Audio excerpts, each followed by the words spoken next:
Welcome to the Man of Recaps. This is the Mandalorian Season 1. Mandalorians are basically a warrior clan, easily recognizable by their super sweet Boba Fett armor, and they are notoriously some of the most deadly fighters in the galaxy. Our main character has no name yet, people just call him Mando, and like many other Mandalorians, he is a bounty hunter. I can bring you in warm,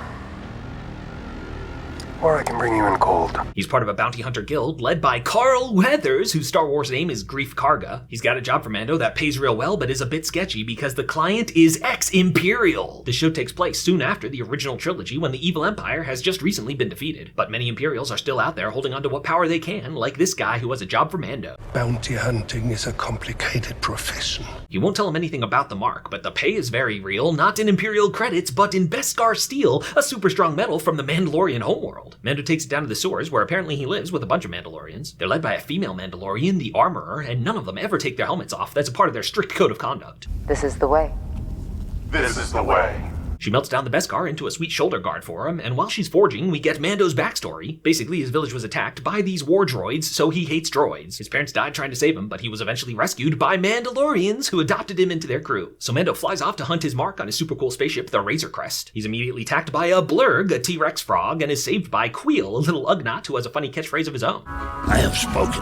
Mando tracks down the mark, but there's another bounty hunter here, a droid, IG-11, who's got super sweet spinny arms. There's a bunch of resistance, so they team up, but they're still outnumbered, so IG-11 keeps trying to self-destruct. Mando's like, whoa, hold on, no, I got this, goes out and takes all these guys down. So they find the mark, but turns out it is a Baby Yoda! It's not the Baby Yoda, it's a Baby Yoda. We don't know his species name, but whatever it is aggressively cute. The droid's just gonna shoot it, but Mando's not letting that happen, shoots him first, and it's the start of a beautiful friendship. Now Mando parked his ship in a bad neighborhood. The Jawas have stripped it for parts. He pulls out his rifle and starts disintegrating them, but eventually Queel's able to negotiate a deal. They want some egg from the giant woolly rhinoceros, yeah, the mudhorn that kicks Mando's butt. In fact, he's about to die here, but wait, what's this? It's Baby Yoda Force Powers! Oh, he's adorable! Together they take this thing down, but now he's all tuckered out. He trades the egg for ship parts back, and now they're headed home, but Baby Yoda is such a cute little nuisance, keeps playing with his little stick shift. The client is very excited about Baby Yoda and pays him a whole bucket of Beskar. Mando's like, hey, you're not gonna hurt this kid, are you? But the client's like, that's none of your business, so Mando lets him go. He brings the Beskar to the Armorer, who forges him a complete set of Beskar steel armor, looking fly as hell. Mando's all business, on to the next job, but when he tries to shift gears, sees the knobby missing, and it's like, dang, that kid's too cute, I can't leave him. Mando busts in there and saves Baby Yoda from some creepy science experiments. He's gotta fight a bunch of stormtroopers with a variety of weapons, including his flamethrower, alright. But now the word's out to all the bounty hunters to recapture him, so it's a standoff in the street and a big shootout. Mando's way outnumbered until, what's this? Mandalorian reinforcements flying in on jetpacks, super sweet. They cover his retreat, so Mando and Baby Yoda are reunited, though he really needs to get a car seat for this kid. They fly to a remote planet where they meet Cara Dune, a shock trooper in the rebellion and an all-around badass. She and Mando fight at first, but you can't fight when Baby Yoda's drinking soup. They take a job at a farming village, which has been raided lately by the orcs from Lord of the Rings. They train these villagers how to fight back, but they've got bigger problems than orcs. They've got an Imperial Walker. It's a big ol' battle, but together they take this thing down. Now this might be a great place for Baby Yoda to grow up. There's lots of other kids his age and plenty of frogs for him to snack on. And Mando's been flirting with a hot farm girl. He even considers leaving his helmet behind and settling down here for a peaceful, quiet life. But it is not safe here. A bounty hunter's already tracked him down. I guess Baby Yoda's microchipped or something. They can track him with GPS, so they've got to keep on moving. There's two quick side missions, one on Tatooine, yeah, from the original Star Wars. He goes to Mos Eisley Cantina and fights an assassin in the desert. Then he takes a job with the old crew he used to run with, who are basically the evil Guardians of the Galaxy. It's an awesome prison break mission where they turn on him, but Mando comes out on top. Eventually Mando gets a call from Carl Weathers like, hey buddy, let's call a truce. That ex-Imperial client has taken over the town. We need your help to take him down. Mando thinks it's probably a trap, so he's bringing his new friends as backup, including Queel, who's repaired IG-11, but he's reprogrammed him from an assassin droid into a farmhand droid. So they meet up with Grief Karga, and the plan is to pretend to turn Mando in, and then he'll kill the guy. But that night they're attacked by pterodactyls, and Grief is wounded. It's poisonous, I guess, so it won't heal. But Baby Yoda steps in, yo, I got this, and oh, force healing powers, whoa. Now turns out this was supposed to be a trap for Mando, but Grief Karga's changed his mind. He's like, hey, I owe my life to Baby Yoda. Let's stick with the original fake plan where we pretend to turn you in, but not actually. So they go back to the client, who's very excited to have his Baby Yoda back. I would like to see the baby.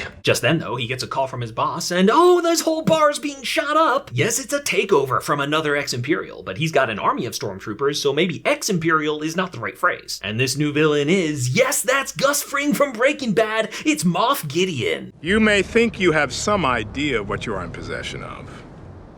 but you do not. First things first, he drops a knowledge bomb on us. He knows Mando's name. It's Din Djarin. Carl Weathers is like, what the hell, man? I've been calling you Mando for years. He never corrected me. But then he wants Baby Yoda, who they don't actually have. They sent him with Queel back to the ship, but the stormtroopers tracked him down, and oh, they killed Queel and snatched up Baby Yoda. While they're waiting for orders, they have a hilarious stormtrooper comedy bit, but they're interrupted by IG-11, who's been programmed as a pacifist unless Baby Yoda's in danger. So he's riding in on a speeder, taking down all these stormtroopers. It's awesome. It's a big awesome fight scene, but Moff Gideon, cool as a cucumber, blows Mando up. They retreat back into the bar where Cara Dune's like, hey, let me take your helmet off so I can heal you, but he's like, no, a Mandalorian never takes his helmet off. This is the way. Just then, a flamethrower stormtrooper comes in to burn him out, but not if Baby Yoda can help it. Oh, force powers, blam, blocks the fire, yeah! And now it's nappy time. So the gang escapes out the back, but IG-11 stays behind to heal Mando. He's like, hey, no one can see me without my helmet, but it's like, yeah, I'm a droid. I'm pretty sure that's an exception. And so, oh my god, it's happening! It's Pedro Pascal's beautiful face. So he patches him right up and they go down to the sewers where the armor is still hanging out. She's like, hey, because you saved this kid, according to Mandalorian custom, he's now officially part of your Mandalorian clan. She engraves his armor with their new clan sigil, the Mudhorn, their first victory together. She also gives him a jetpack, alright. So they have to escape down the ancient lava sewer, driven by an R2 unit with arms and legs. Yeah, it's a gondola bot. But outside there's an ambush waiting for him, and it's IG-11 in a real tearjerker. Terminator 2's himself right into the lava, goes out there, and finally self-destructs, sacrificing himself to save the crew. But there's one more threat, a TIE fighter driven by Moff Gideon. This is a huge problem. Carl Weathers thinks maybe Baby Yoda can help. Come on, baby.